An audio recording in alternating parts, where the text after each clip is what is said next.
大家好，我是澳洲代表罗丁仪，会当代表澳洲来台湾，我感觉非常荣幸。伫台湾这3年，我看见台湾的丰富多元，感受着台湾人的坚强、温暖、甲热情，大家互相交陪，咱是足好的朋友。虽然面对不少挑战，不过澳台之间的关系确实比早搁较密、搁较密切。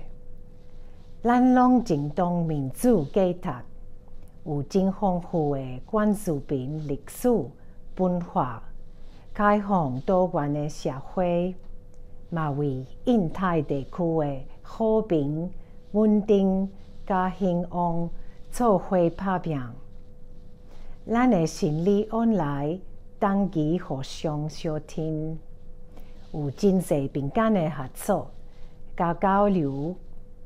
咱之间深刻的友情，互咱的文化搁较丰富，嘛互咱搁较有力量，会当做伙面对挑战，互社会经济搁较好，大家幸福快乐。台湾有足水的风景甲风俗特色，我嘛看到台湾毋惊困难。伫民主、自由、人权的成就，互人学落较会踏实。这个成果拢正值得做世界的模范。虽然我都要离开台湾啊，但是我甲恁是永远的好朋友。台湾会永远伫我心肝底。多谢大家，咱有缘再相会。